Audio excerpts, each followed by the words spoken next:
woman has finally won the pole position at the Daytona 500. I saw that. Danica Patrick.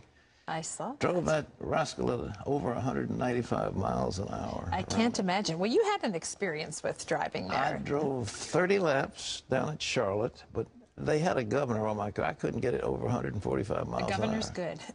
Well, I wanted to go faster. I kept flooring the thing, and that was just all I could get.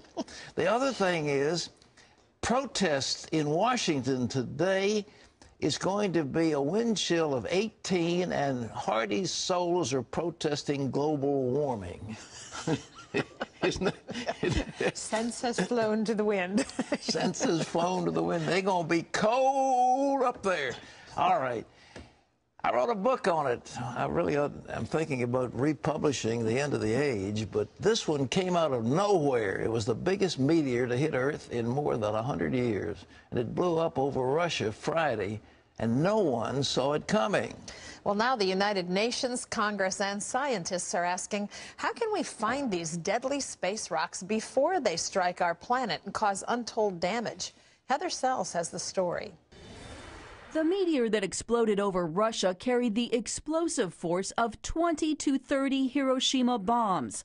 And only hours after the meteor hit Russia, a 150-foot asteroid missed Earth by only 17,000 miles. NASA says there was no connection between the two, but it raises the specter of the threat that asteroids can pose to Earth. Experts say this could be a cosmic warning shot and a reminder to continue to invest in space science. 20 years ago, if DA-14 flew by the Earth, we would have never known it. The UN and the House Science, Space and Technology Committee announced plans to investigate the threat of asteroids to Earth. One former NASA astronaut is already developing a plan to detect asteroids. It's a deep space telescope called Sentinel, and it could give Earth decades of advance warning when something major is heading our way. With 10, 20, 30, 40, 50 years of notice, it's actually pretty straightforward to deflect an asteroid. Lou says his project will cost about $450 million. He's hoping to raise the money through public donations, and he says it's a small price to pay when you think of the alternative. Officials estimate it will cost over $33 million to repair damage from the Russian meteor.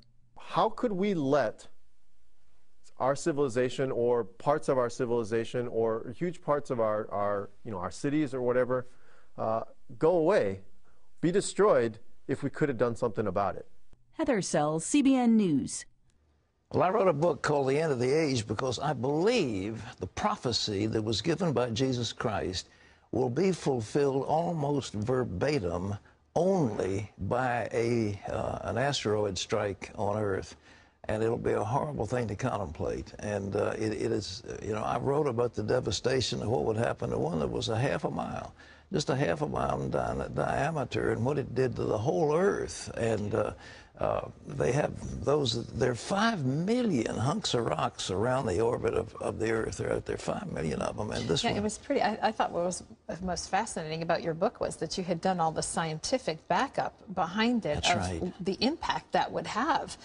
We don't realize what would happen to the Earth if something like that. Well, it shakes the crust. You have tsunamis of great force. Mine, I had it hit off the coast of California in the Pacific Ocean, and what it did to Asia is extraordinary. But we just have no idea the explosive force. Mine was 3 billion pounds, and I figured it out, and I say mine, but I just think it fulfills Bible prophecy. I may bring that book out again because it was so timely in today's world. And the big thing was people ignored it in the science community. They refused to appropriate the necessary money to take care of it.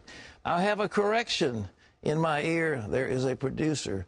The producer said it was not 18 degrees in Washington, it was 16 degrees. And they said the march against global warming and that 16-degree weather, wind chill, was yesterday, not today. So they may have another one today, but yesterday was today. We've got to take care of global warming, especially in the snowstorms. Well, one of the nation's leading surgeons got a great deal of attention when he spoke out about health care and taxes recently at a presidential prayer breakfast. Now he's explaining why he made those remarks. Lee Webb has that story from the CBN Newsroom. Lee. Pat, Dr. Ben Carson says he asked God to show him what to say before he made his speech at this month's National Prayer Breakfast in Washington. Carson spoke while President Obama was just 2 seats away. Carson questioned higher taxes on people who make more money, and he talked about a simpler flat tax, like the idea of the tithe from the Bible. He also talked about handling health care far differently than the president's Obamacare plan. So far, his speech has gotten more than 2 million views on YouTube and catapulted his book, America the Beautiful, to the top of Amazon's bestseller list. Critics say Carson's remarks were too political for a prayer breakfast. But on ABC's This Week, he said there's another reason for the strong reaction. I make of it the fact that before I gave that talk, I prayed and asked God to give me wisdom, what to say, what would resonate, what would be important. And, I don't think it was particularly political. When asked for his opinion on President Obama, Dr. Carson said he's a very talented politician. As for his own political aspirations, Pat, he said, I leave that up to God.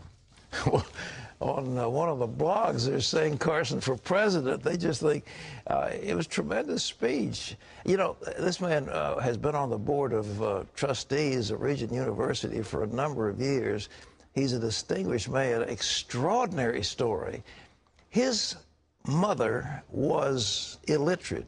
He didn't know it. And his mother said to her young son, you will read 3 books a week, and you will write me book reviews. And so they read the books and wrote the book reviews and handed them in to the mother, not knowing the mother couldn't read what they were writing. Well, as a result of that, he moved to the top of his class, wound up going to Yale, and then he went to distinguished medical school. I mean, it's an extraordinary story.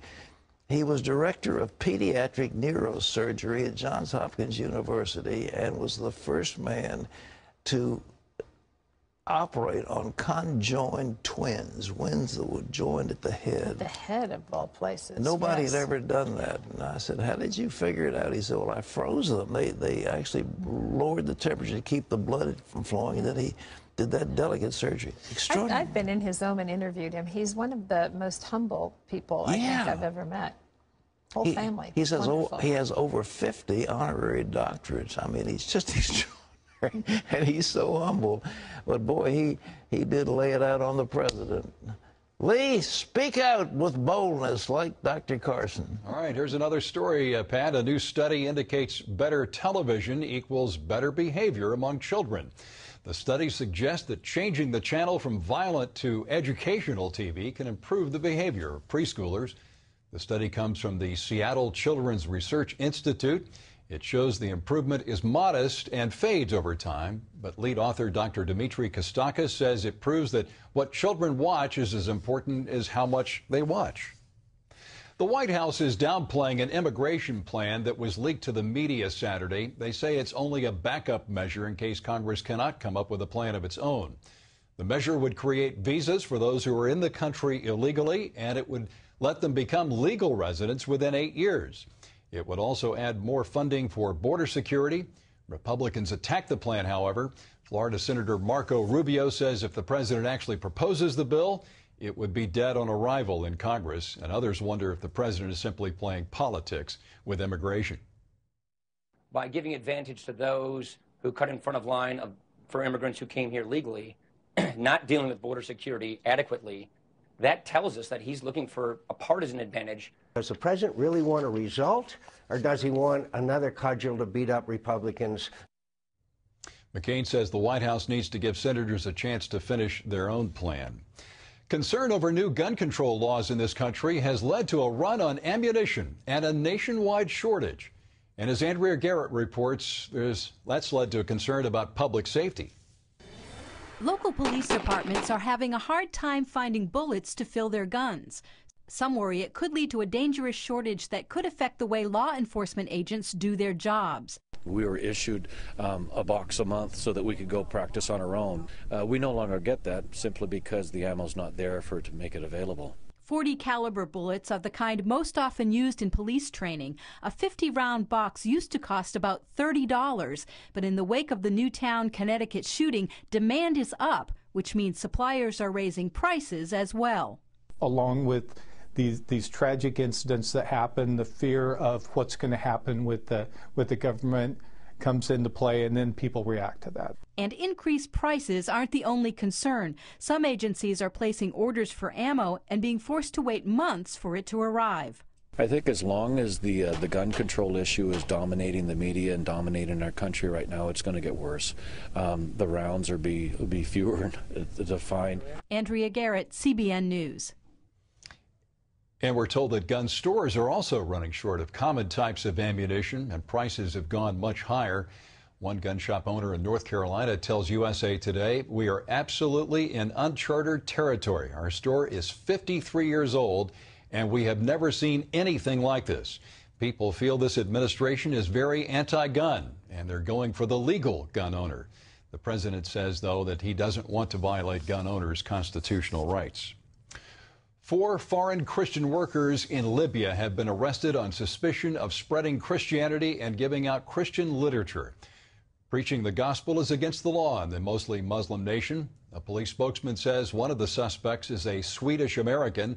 The others are from South Africa, Egypt, and South Korea. Police arrested them Tuesday and confiscated some 45,000 books. Another 25,000 books were reportedly distributed. Christian missionary and healing evangelist T.L. Osborn has died. His daughter posted news of his death on Twitter after he passed away Thursday.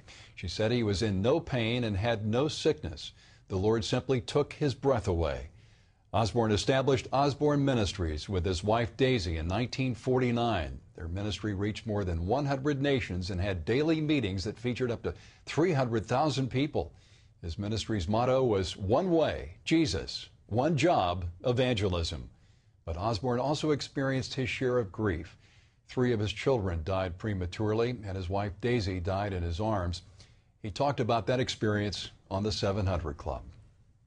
Discouragement and even, depression, oppression. It is a matter of the thoughts that we choose to retain. Mm-hmm. If we think depressing thoughts, we'll be depressed. I had to change my way of thinking. Instead of lamenting Daisy's death and being gone from me, I said to myself, wait, this isn't helping me and it won't help anybody else. So I changed my thoughts and I drew from my memory bank and remembered when she was with me. Mm-hmm. And so I comfort myself. God comforts me, but you got to take control. T.L. Osborn was 89 years old. Pat, I know you enjoyed interviewing him, and you called him a friend. Oh, a dear friend. He's a wonderful man. I tell you, the miracles that man had, and his books were so inspiring. He would go in and preach Jesus, and he would talk about the power of Jesus, and as he did, thousands had miraculous healings. Amputated limbs grew, and crippled people stood up straight, and all kinds of cancers fell off. It was just unbelievable what was attended that man. But he had a visitation of Jesus, and he was his servant. So we lament the fact, but he was 89 years old, and I guess the time comes that people die. Mm-hmm. But he was a great man of God, and many nations of the earth were overseas, unbelievable. Word. And he had a ministry to the gypsies. He'd been very active in Africa, but he got over in Asia and was just a complete failure. And he was trying to be theological, and he came back and he had an experience with Jesus, and the Lord said, look, preach the gospel. Don't talk about all this stuff. Don't talk about various theological doctrines. Just preach the gospel. And he went out and did it, and oh man, well, we miss him, but the great giants of the faith, they come like these meteors, and then they go, and the Lord raises up somebody else. Well, we'll be back with more of the 700 Club right after this.